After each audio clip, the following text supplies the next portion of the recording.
Don in London. Hello, it's January 26th, Saturday morning, just gone 9 o'clock. Been up for ages. My video is all about recovery from addiction to either substance or behaviour.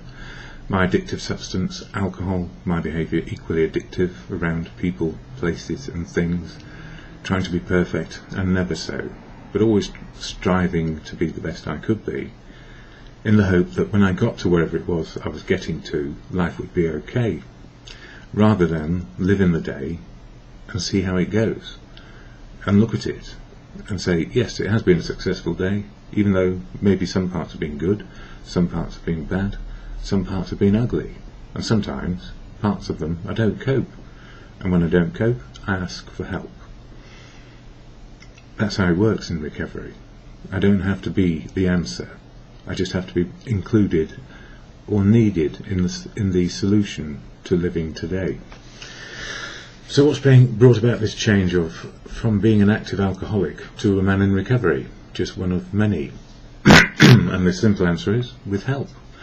And I got professional help in the first instance, some good, some bad, some ugly, some right, some wrong, every sort of mode of help you can imagine. But what helped most of all was fellowship, being in a fellowship where I could learn and understand how to just be another human being on the planet, having an emotional and spiritual experience which could be good, bad or ugly as life is, and cope with it. So the fellowship for me that works is Alcoholics Anonymous. I never speak for AA. It's full of unique, authentic people who speak where they will and where they choose to speak, either within groups or meetings or wherever they choose to share their experience, strength and hope. So I'm just one voice in many voices, and what I know most of all is it's the many voices, the very many people in fellowship and who understand what it is to live life on life's terms that make the difference today. So I share about AA and how it helps me, and the toolkit of AA, which is the 12 steps, and what AA is, how it all works. So I start with the AA preamble, which tells and shares about what it is there to do and what it doesn't do. It doesn't interfere with your other life, the real life that you're living one day at a time. It enhances your opportunity to live life one day at a time. So this is AA preamble. Alcoholics Anonymous is a fellowship of men and women who share their experience, strength and hope with each other, that they may solve their common problem and help others to recover from alcoholism. The only requirement for membership is a desire to stop drinking. There are no dues or fees for AA membership. We are self-supporting through our own contributions. AA is not allied with any sect, denomination, politics, organisation or institution, does not wish to engage in any controversy, neither endorses nor opposes any causes. Our primary purpose is to stay sober and help other alcoholics to achieve sobriety. And that's done in fellowship, not because we have to or we ought to, but because fellowship works for us. And fellowship is about accepting and admitting where we are on a daily basis and what's working for us and what is not working for us. Fellowship cannot solve all your life problems at once, because problems and solutions keep on happening on a daily basis. Life doesn't stand still. And the fellowship of AA is what you see is what you get on a daily basis. Some people happy, sad, some people having good, bad or ugly experiences, and all intermingled. So talking about real life, sharing about real life, and the wisdom we learn as we go along. So every day is different. It's no more Groundhog Day, I guess, although Groundhog Day did change on a daily basis, and the man in it learned on a daily basis how to love, be loved back, and useful. Quite a good film, but you know, Groundhog Day is what I used to have, or experience, which was doing the same things over and over again and expecting something different to happen. So my solutions didn't work anymore on an emotional basis. So now today, my thoughts and reflections, all about step one, powerlessness over alcohol, and if I were to take a drink, life would get unmanageable. But really focusing on something which happened to me. My words read from my meditations this morning. Here it comes, your nervous breakdown. The Rolling Stones' 19th nervous breakdown. I'm reminded of that. And that was only 19th and they were young, so God knows how many Mr. Jagger and co have had since, quite a few I'd imagine, or nervous breakthroughs, depending on your outlook. When I had a nervous breakdown, or whatever it might be called today, I asked a professor of psychiatry what to do to explain the break in my employment on my curriculum vitae. His suggestion was to lie through my teeth, or there would be no return to my successful career. He did assume that I wanted my career back, and that I would be put back on track with the world and myself. And I really thought that was what I wanted, because that's what I was hearing. I thought I wanted my career back, and then people would accept me as being back to normal. I don't know why I thought it might be a good idea to lie about my mental health condition, which had rendered me useless, not able to look after myself, not able to work, and not able to make sense of anything in the world. After all, it was a nervous breakdown, and when a person is in a nervous breakdown, the strong desire is not to be here on the planet anymore, or was in my case.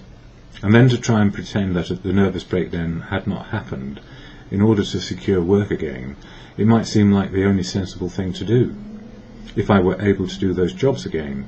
But there was no chance of being capable or able to go back to the old way of life. I was broken, and I realised the return to the old ways was my desire. And my ambition, but there was no way to replicate and restart. And the trouble is, if you're in a situation where within the career everything is changing all the time, if you're not there all the time, it's very difficult to catch up. I had broken down and could not function in that type of work again. That's the stark reality. And even a medical professional paid for by the workplace where I was said I would never render service usefully again in that environment. And I was hurt desperately by that and thought, they're wrong, I can do it again. But I realised not soon after that they had been right. I was twisting in an emotional panic, no clue what to do, pretend or die, pretend and die, or just try and understand the truth and live. Admit and accept the truth and live. It only took 7 years to admit and accept the truth. 7 years, a long time. And those dark years were profoundly good, bad, and when it was ugly, it was truly desolate. I wouldn't wish that on anybody, especially not an enemy. Looking back, a daily nervous breakdown, or simply a breakdown in communication between me and reality, does not have to be a life-threatening event like it used to be. That one big nervous breakdown, based on heartbreak, based on disappointment in myself, exhaustion at work and no sensation of happiness and joy, all swept away, and only bleakness and a voice in my head which would only reinforce my notion of failure. I was failure. Investing everything in one element of living, my career and work, meant if anything went wrong with work and career, there was nothing left of me. I hope I don't make that mistake again, and writing this, I know I won't. I would rather have minor nervous breakdowns on a daily basis, or rather failures in communication, or a breakdown in communication between me and my emotions, me and my thinking, and when the breakdown happens in my internal workings, that's inside my head, ask for help, or simply sit with other people in fellowship who may be going through the same experience. Sharing experience, strength and hope of emotional breakdowns in the moment of now, and getting the support of people. This was it for me. I needed to get support from people who understand brings me back to normal a lot faster than trying to do it on my own, in the dark, pretending I know the answers are within me. Unconditional love is a two-way street, and when we are having an emotional breakdown, better not to save it up, better to start sharing soonest rather than later. The sooner we admit and accept our situation, the faster solutions may come. There is no guarantee of a solution which we will like. Usually, though, a solution will form. And then we can take action, to have enough of it to have an emotional breakthrough, letting go the shit and heading for the shinola.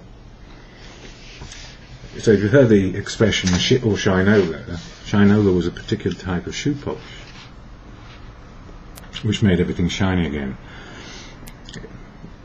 Heading for the shinola, sometimes we have to go through many good, bad and ugly experiences until joy and happiness comes back, more often than not. But this whole process takes less and less time in our heads. First we have to feel it, think it and do it. And the more we feel, think and do, and know the mood, know how it impacts on thinking and what to do, things happen more quickly. Emotional breakdowns happen all the time to everyone. Emotional breakthroughs happen all the time to everyone. It is not about resilience and tenacity, doing the same thing and again and again to get the result. It is about doing different things and adopting different approaches again and again to get to a new result. A breakthrough in how we live, how we cope, how we ask for help, knowing that help may come. Usually emotional support is the key. If we ask for help, and how to ask for help, it really does depend on who and what we know.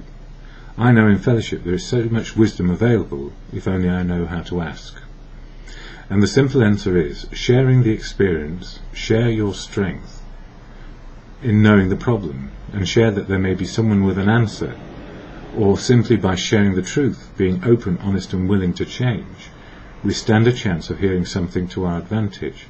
Because if we're asking for help, we're opening up our senses to listening, seeing, and then trying something new. This is generally wisdom in the moment of now. When a person has been knocked from pillar to post, try to do the next right thing all their lives, try to be open, honest and willing, and then find themselves in a rotten situation. The logical thing to do is, well, get out of the way and move on. For those who have been brought up to stand on their own 2 feet, put on a brave face and suck up the pain, and cover up, and keep on marching on, leads to the opportunity for post-traumatic stress disorder. PTSD is a recognised condition in war veterans, and quite rightly help is needed. PTSD of any sort has the same impact and will render a person unable to cope. So back in the day, when it was unfashionable to be emotionally aware, we did keep on going right to the end of the road, as the old song goes. Stoicism is not useful when dealing with impossible situations, which put people under intense pressure for long periods of time. We are often told that we have to have a career, family and be responsible. And we all accept this is probably so to a great extent. And for the stubborn and defiant who will keep on going to the end of the road, end up in very difficult places, like I did for many a year, always striving to be there but never there.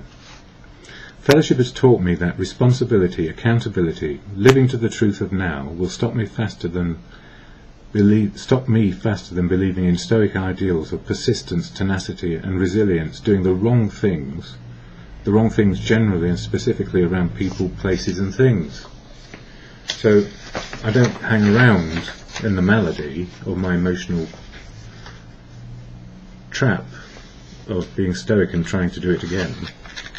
I mean, there is a good point in being resilient in order to seek new ways of doing things. And this is true. Just because you have the skill and tenacity to do something does not mean that is what you should be doing. And precisely where we have many things impacting, like loss of job and career, loss of family, loss of this, that and the other, to try and replicate it and start it over the same way may not be possible, and it may not be practical, because we just have more life to live if we're lucky. So just because you can do something doesn't mean you ought to be doing it. Yeah, did that a long time. Emotional breakdowns and emotional breakthroughs. keeping them right-sized in the moment of now, rather than saving them up for the end of the day, to the end of the week, to the end of the month, or to the end of the year, or just simply trying to suppress the emotional turmoil, is usually done with the most freely available self-medication, and that was, in my case, alcohol. Now, there is no alcohol to self-medicate, that's all around me, but I know alcohol is not the answer.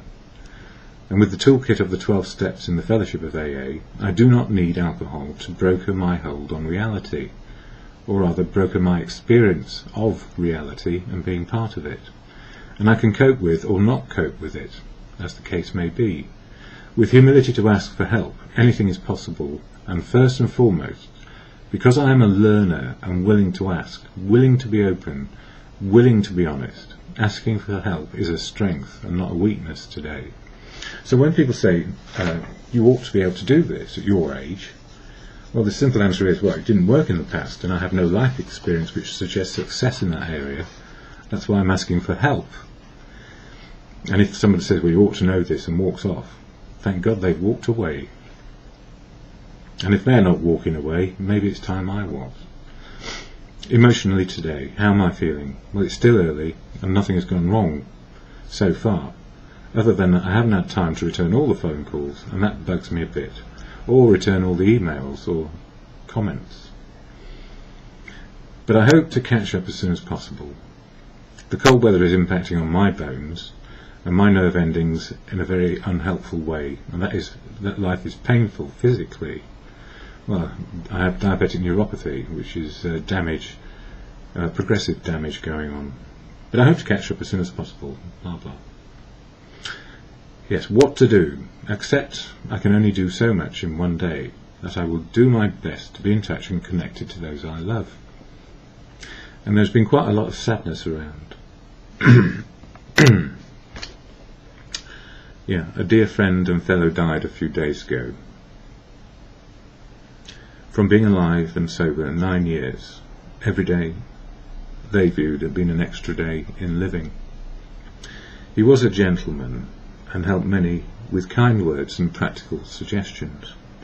More than anything, he offered friendship to anyone with courtesy and humility, one day at a time. What is the difference today? Well, in recovery we cherish people. We care deeply and profoundly for everyone we know and love today. I'll read that again, missed one part out. In recovery we cherish people and love them unconditionally. We are not superficial or indifferent to each other. We care deeply and profoundly for everyone we know and love today, and that's what my friend did. And you know, grieving is, I understand grieving, but living it remains difficult always, because when people go out of our lives because they're just not there anymore, I don't know what is worse, knowing that somebody's not there permanently, or knowing that somebody's there that we've loved and we can't be with, and coping with grief. And I think most people know what those stages are, the process of grief: anger, frustration, depression, well, denial starts it off, I can't believe it's happened. And then the anger, frustration, to keep our self-esteem so we can keep on going with a bit of resilience, and then the depression at loss and acceptance. Grieving is a lifetime of living with new people coming in and people leaving for whatever reason. But to cherish the good and love the good of the people we know and have known, we get to a place of cherishing the memories and not being hurt by them. We miss them, and that's okay. Missing people and loving and cherishing are all good. And letting go, admitting, accepting and understanding. It takes time to be upset and then to understand where it gets to. It does get to a place of cherishing. It really does. So, I end my videos with the can do, can't do, and the wisdom to know the difference, the serenity prayer. When there's insanity about, and we're unable to cope, it's about can do, can't do, wisdom to know the difference. So a restoration back to a place of peacefulness and serenity, even if it's only momentarily, with the serenity prayer. You know, life is moving all the time. Memories and how we are impacted by connections and things which bring back memories. I can remember well, that's another day, another story, I reckon. Maybe just say that you know, my first friend, who I got to know very well via a treatment service in the National Health Service. She was 69, and we were good friends for quite a while, and she would not change her outlook because she had so much loss and it was overwhelming.